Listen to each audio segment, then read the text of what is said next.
कार्यक्रम के पुण्यार्चक हैं साधु सेवा ट्रस्ट। आयोजक श्री दिगंबर जैन साधु सेवा समिति, शामली, उत्तर प्रदेश। सभी गुरु भक्तों का एक ही प्रण, साधु सेवा और समर्पण। इसी भाव एवं भावना के साथ कार्य कर रहा है साधु सेवा ट्रस्ट। हम जानते हैं हमारे गुरुओं ने हमें इतना सब कुछ दिया, परंतु हमने अपने गुरुओं के लिए क्या किया, ये सवाल जरूर उठता है। देश के कई ऐसे प्रांत हैं जहां पर दिगंबर मुनियों को विहार करने में बहुत कठिनाई आती है। चौके वाले न मिलने पर विहार के दौरान आहार की व्यवस्था भी नहीं बन पाती।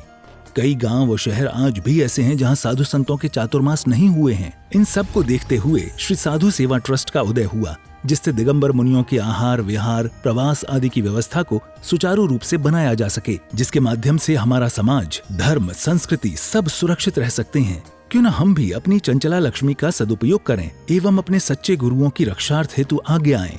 योजना: परम संरक्षक 1,11,111 रुपए, वरिष्ठ संरक्षक 51,151 रुपए, संरक्षक 31,131 रुपए, आजीवन सदस्य 21,121 रुपए, सदस्य 11,111 रुपए। खाता विवरण: account name VVSP Sadhu Seva trust, bank name HDFC bank limited, account number 50200073358170, IFSC code HDFC 0001273, trust PAN card AADTV 8567E, mail ID vvspsadhusevatrust@gmail.com।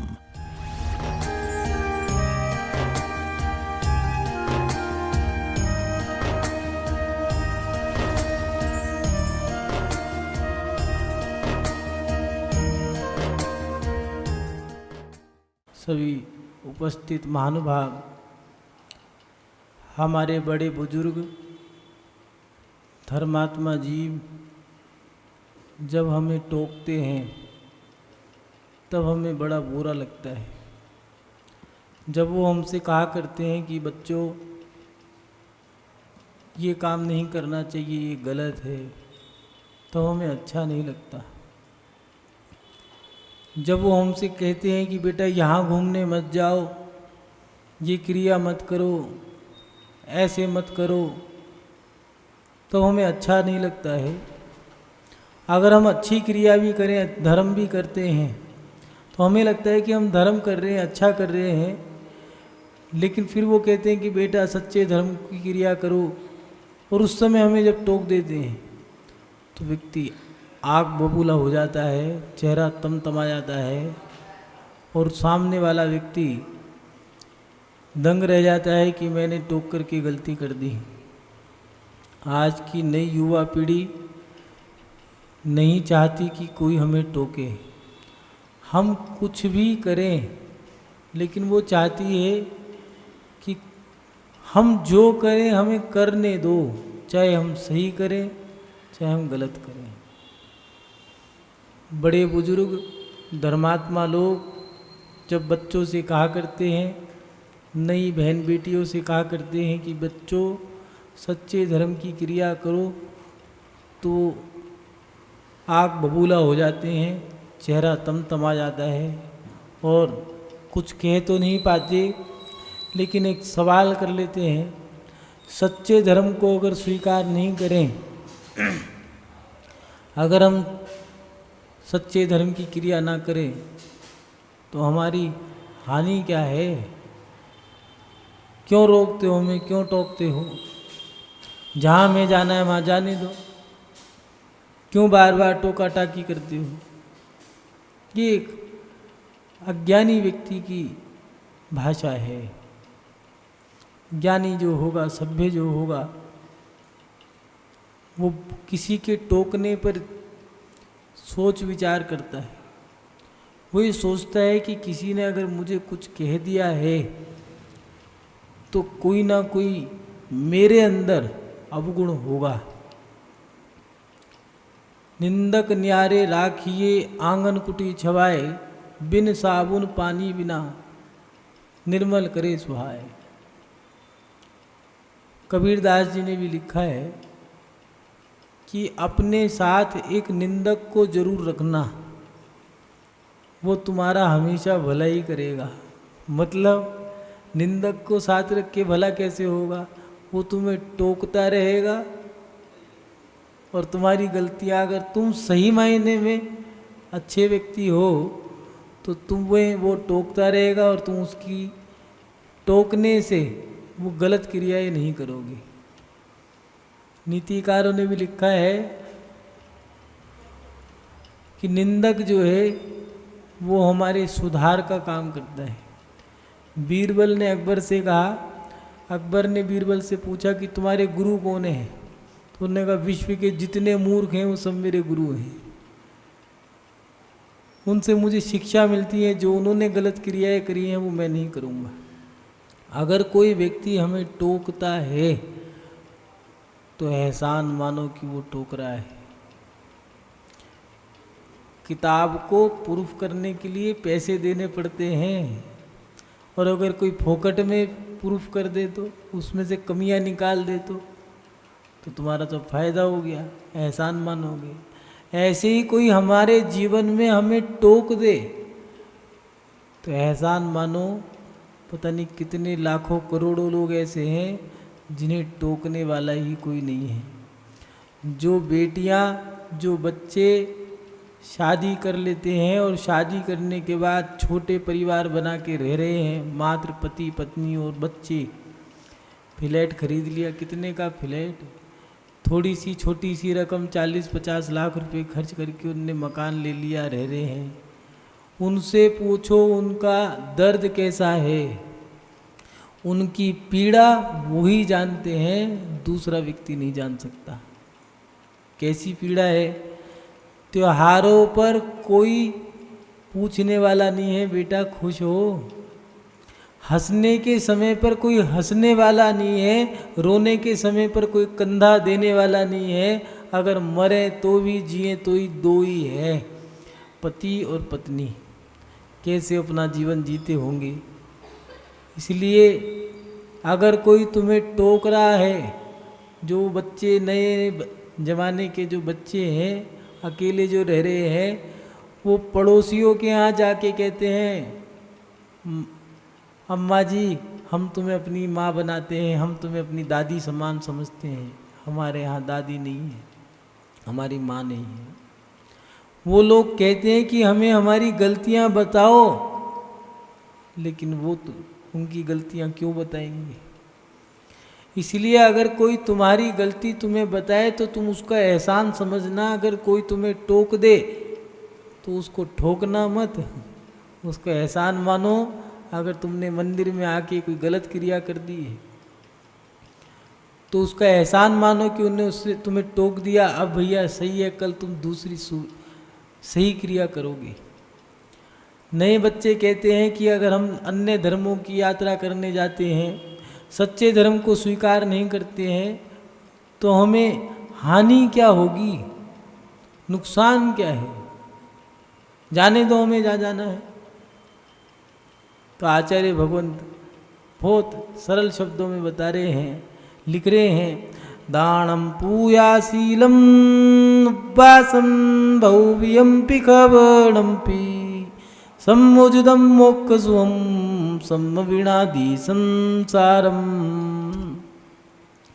यहाँ आचार्य कुंद कुंद स्वामी जी लिख रहे हैं, सम्यक दर्शन से युक्त दान पूजा शील, दानम पूजा शीलम उपवासम, उपवास, अनेक प्रकार के उपवास किए जाते हैं जो, वह सब कर्म क्षय में कारणभूत व्रत भी मोक्ष सुख के कारण है। और सम्यक दर्शन के बिना ये सब दीर्घ संसार के कारण बनते हैं। समझें, संसार का मतलब क्या है। नरक गति, त्रियंच गति, या फिर कुछ लोग इसको लोक भी कहते हैं कि नरक लोक, मनुष्य लोक, देवलोक और दानव लोक, माने कि त्रियंच गति। इन चारों गतियों से बना हुआ ही संसार है। इन चारों गतियों में भ्रमण करना, ये सब संसार के कारण है। दान दिया है, सम्यक दृष्टि का दान सही जगह लगेगा, गलत जगह लग ही नहीं सकता। अगर सही मायने में सच्चा धर्मात्मा है तो वो दान क्षेत्रों पे लगाएगा। पहले सिद्ध क्षेत्रों पे लगाएगा, उन क्षेत्रों की यात्रा करने के लिए अपना धन खर्च करेगा। लोग पैसे को ही अपना धन मानते हैं, लेकिन 3 प्रकार का धन दिया है, तन, मन और वचन।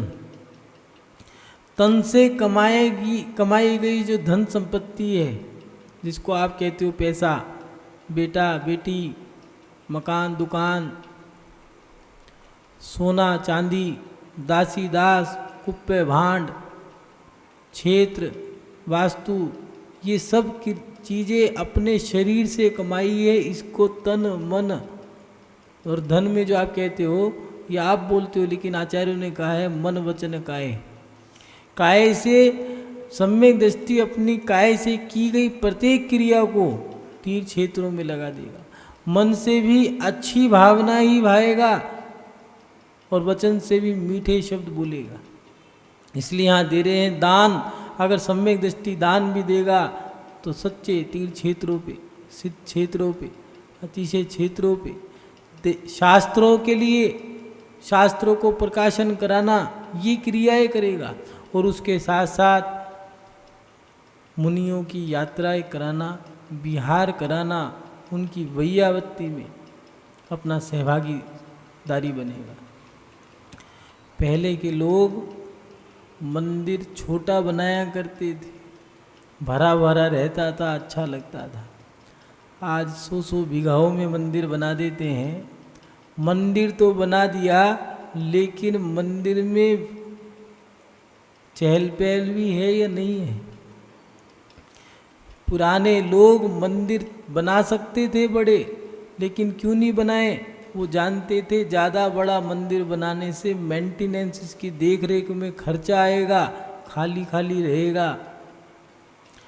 ज़्यादा मंदिर नहीं बनाते थे, जितने मंदिर बनाओ उतने गुट बनेंगे। इसलिए मंदिर एक समाज में एक ही मंदिर हुआ करता था।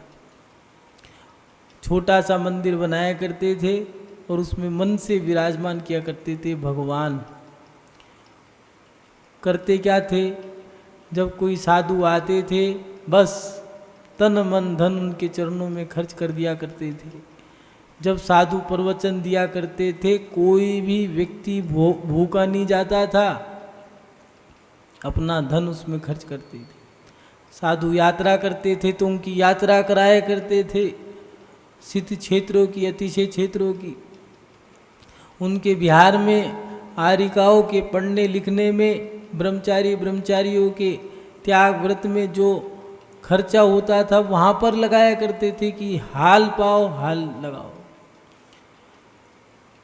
लेकिन आज हम ये भूल गए कि हमें दान भी कहाँ देना है। सम्यक दृष्टि का दान इन जगह लगता था। सेठिया लोग जो हुआ करते थे, सेठ सोनी जी हुए, सेठ हुकुमचंद जी हुए, सेठ सर हरसुखदास जी हुए, सेठ अमरचंद दीवान जी हुए, इन सब सेठों ने साधुओं की सेवा और मंदिरों में अपना धन लगाया है। लेकिन आज हम भूल गए कि हमें कहाँ लगाना है। महानुभाव, सम्यक दृष्टि का तन मन धन मन वचन काये सब सच्चे धर्म में लगते हैं। वो मिथ्या धर्म में कुछ भी नहीं लगा सकता। उसके साथ साथ आचार्य भगवंत लिख रहे हैं, सम्यक दृष्टि का समय, अगर सम्यक दृष्टि अपना समय भी देता है तो वह मंदिर में जाएगा, पूजा करेगा, पाठ करेगा, जाप करेगा, सेवा करेगा, सत्संग में जाएगा। इन सब चीज़ों में जाकर के वो अपना धर्म समय खर्च करता है। प्रत्येक क्षण कीमती है। पहले के लोग कर्म की क्रिया करते के साथ ही बैठ जाया करते थे। शादी के समय में महिला माँ अपनी बेटी को एक मामजिस्ता देती थी, एक मुसल और एक मामजिस्ता। रसोई को सुरक्षित रखना। पिता जाते जाते जमाई को एक रामायण पद्म पुराण दिया करती थी कि बेटा इसको पढ़ना, इसमें गृहिणी और गृहस्थ के लक्षण हैं सारे। अब वो सब परंपराएं बंद हो गई। अब तो बेटी को विदा करते करते एक मोबाइल दे देते हैं, जरा सी बात हो तो फ़ोन कर देना, नहीं तो 100 नंबर पे, नहीं तो हम तो है ही हैं। हाँ, या तो 100 पे कर देना, नहीं तो हम 2 तो तैयार खड़े हैं तुम। हमारी परंपराएं कैसी थी, हमने सब बदल दी। पहले का व्यक्ति जैसे ही खाली हो जाया करता था, घर में ग्रंथ होते थे, चलो उसको पढ़ने बैठ जाता था। ज़्यादा पुरानी बात नहीं कर रही है, बाबा आदम के ज़माने की बात नहीं है, ये आज से 25 साल पुरानी बात कर रहे हैं। जितना इन 15 सालों में बिगाड़ समाजों ने करा है, इतना बिगाड़ कभी नहीं हुआ। लोग समाजों से डरने लग गए, धर्मात्मा लोग मंदिरों से अब डरते हैं। जितनी बड़ी राजनीति धर्म में आ गई है, इतनी बड़ी राजनीति में भी नहीं है। आज हमारा समय कैसे हम व्यतीत कर रहे हैं, पहले का व्यक्ति खाली बैठा है तो माला कर लिया करता था। प्रत्येक घर का प्रत्येक व्यक्ति मंदिर में जाकर के एक नमोकार की माला जरूर करता था। किस लिए? व्यापार चले इसलिए नहीं, इसलिए कि जितने भी भारतवर्ष में साधु और जिन धर्म जिनागम जिन चैत्य हैं, पंच परमेष्टि और नव देवता जो हैं, ये इन सब का स्वास्थ्य ठीक रहे, ये सब सुरक्षित रहें, एक नमोकार की माला, मेरा ये पुण्य जो बढ़ेगा, ये पुण्य उस कार्य में लग जाए, इस भावना से भाया करते थे।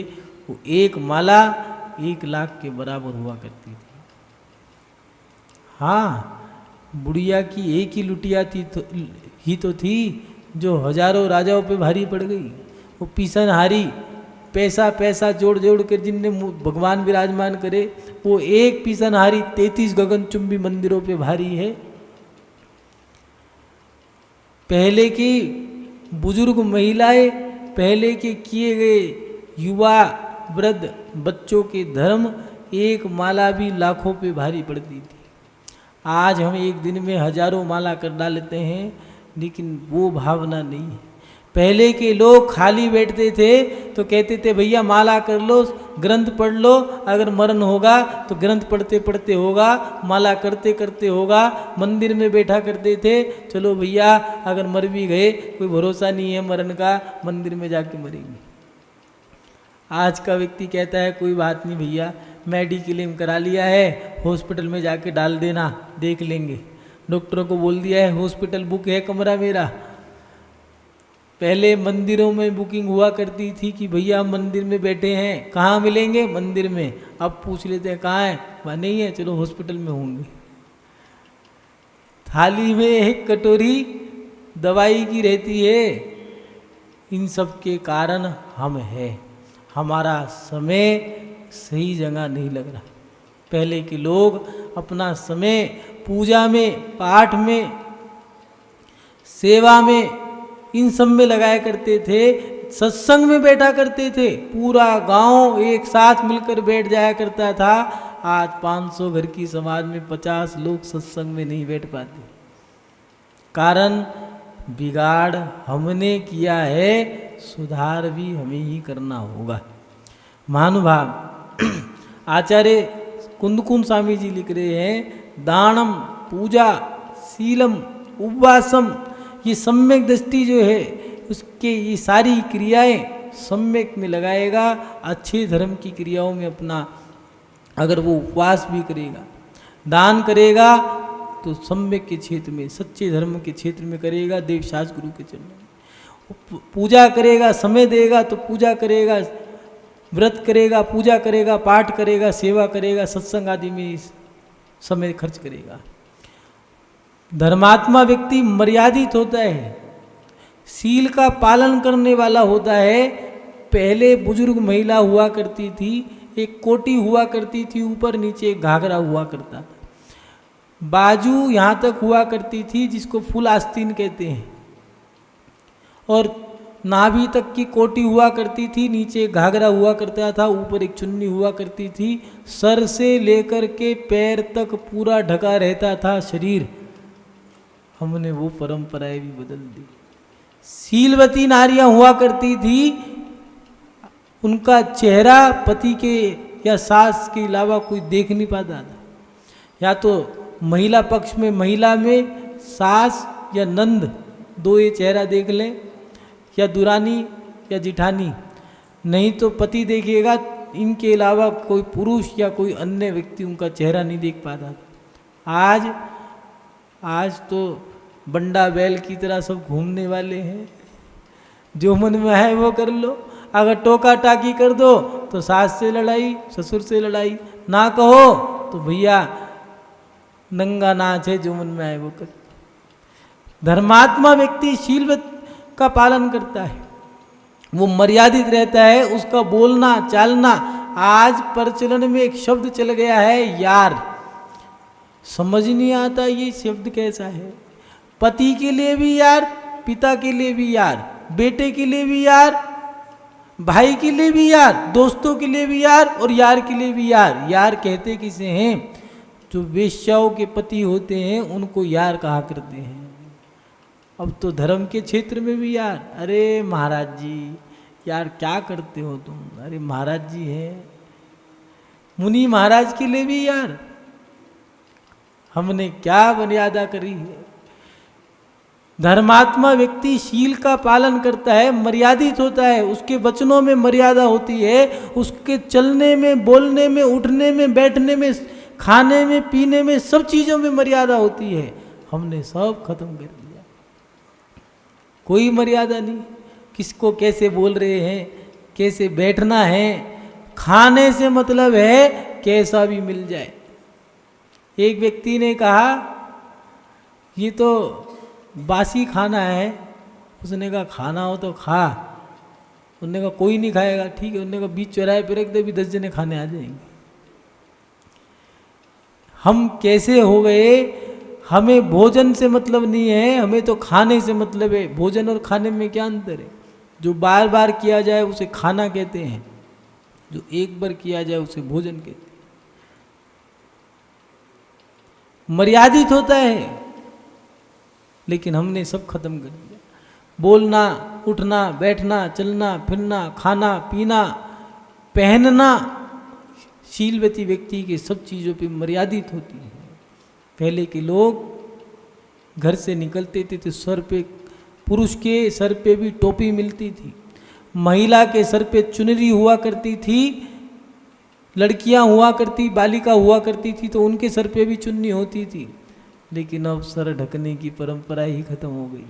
पहचान होती थी, सरदारों की सिख धर्म का है तो उसकी पगड़ी ऐसी होगी, मुस्लिम धर्म का है तो उसकी टोपी ऐसी होगी, हिंदू धर्म का है तो उसकी टोपी ऐसी होगी, पंडित होगा तो उसकी चोटी के ऊपर टोपी होगी। पता लग जाता था ये बनिया है, ये इस धर्म का है, ये इस धर्म का है। हमने सब पहचान खत्म कर दी। आज कोई भेद नहीं है, कौन बना रहा है, कौन कैसे बना रहा है, और कौन खिला रहा है, कौन खा रहा है, कोई मतलब नहीं। सम्यक दृष्टि सच्चा धर्मात्मा मर्यादित होता है। अगर बच्चे खेलते थे तो माँ कह दिया करती थी बाहर रहना रसोई से, रसोई में मत आना, इस रसोई से बाहर रहो, अगर आना है तो नहा धो करके आओ। पुरुष भी दुकान से आए, खाओ कितना मर्जी, मर्यादा में रहो, नहा धो करके आओ, तब जाके के इस रेखा से पार करना, नहीं तो बाहर बैठो। पहले ये मर्यादा थी, खाने की, उठने की, बैठने की, पहनने की, ओढ़ने की, सब चीज़ों की मर्यादा थी।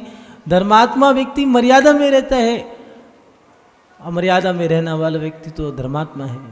रामचंद्र, जिनको श्री पुरुषोत्तम रामचंद्र या मर्यादा पुरुषोत्तम रामचंद्र कहा जिसे, वो मर्यादा में रहने वाले थे।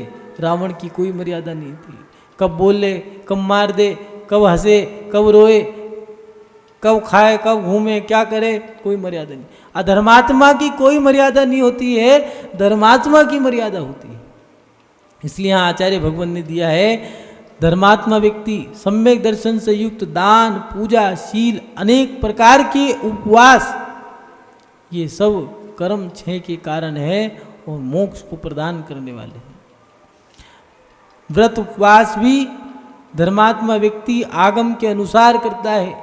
कई लोग ऐसे हैं चांद को देखे बिना भोजन नहीं करेंगे। ठीक है भैया, जो 3 लोग के नाथ बैठे हैं उनको देखे भी ना कर लो कोई बात नहीं, वो जो चांद दाग भरा है उसको देख करके भोजन नहीं करेंगे। अरे भैया, नदी में डूबने से, डुबकी लगाने से कोई मोक्ष नहीं गया। ये जो व्रत उपवास हैं, सम्यक दृष्टि अष्टमी के 14 के व्रत उपवास करता है। आज लोगों में होड़ हो गई है व्रत उपवास करने की, लेकिन सही मायने में जो आपके शाश्वत पर्व हैं, अष्टमी, 14, स्थानिका, 10 लाक्षण, इन पर्वों के दिनों में उपवास किए या नहीं किए। अगर कोई सम्यक दृष्टि व्यक्ति है तो वो जो शाश्वत पर्व हैं उनमें भोजन उपवास मर्यादित करता है। एक समय व्रत करेगा, उपवास करेगा, नहीं तो पुरुष दो उपवास करेगा।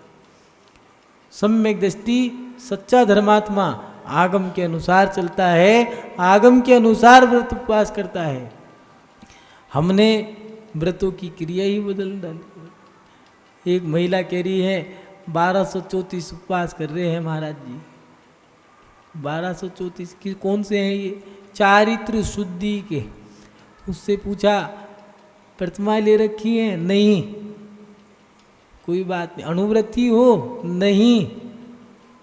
शुद्र जल का त्याग है? नहीं। जमी कंद का त्याग है? नहीं। रात्रि भोजन का त्याग है? अब महाराज जी कहाँ होता है? तो भैया ये चारित्र शुद्धि के हैं, 1 नंबर का खराब चारित्र, खोटा चारित्र लेके घूम रहे हो और चारित्र शुद्धि के व्रत करोगे। उससे पूछ लिया कैसे कर रहे हो? अब एक टाइम खा के करें महाराज जी, क्या करें, इतनी सामर्थ्य नहीं है। चारित्र शुद्धि के 64 रिद्धि के ये व्रत तो मुनियों के हैं, जिनको रिद्धि धारण होती है, ऐसे रिद्धिधारी वो मुनि महाराज उपवास करते हैं। और उसके साथ साथ चारित्र की शुद्धि जिनकी हो चुकी है, ऐसे महाव्रती मुनि महाराज को दिया है। ये 1234 व्रत हैं अपने चारित्र की शुद्धि के लिए। और उसके साथ साथ जो एक एक चीज़ सूक्ष्म बादर से लेकर के महाव्रतों तक सब एक एक चीज़ का त्याग करके, एक एक उपवास करके वो अपने व्रतों को धारण करते हैं। नियम से, उपवास से होते हैं, कोई एक आसन से नहीं होते। लेकिन हमने व्रतों की क्रियाएं बिगाड़ दी, हमने अपनी मर्यादाएं खत्म कर दी हैं, दान देने के तरीके बदल दिए हैं। यहाँ तक कि हमने हम अपना समय शादी ब्याह, संसार की भोग विलासताओं में, इन सब में खर्च करने को तैयार हैं, लेकिन हम सुधार करने को तैयार नहीं। इस कार्यक्रम के पुण्यार्चक थे साधु सेवा ट्रस्ट। आयोजक श्री दिगंबर जैन साधु सेवा समिति, शामली, उत्तर प्रदेश।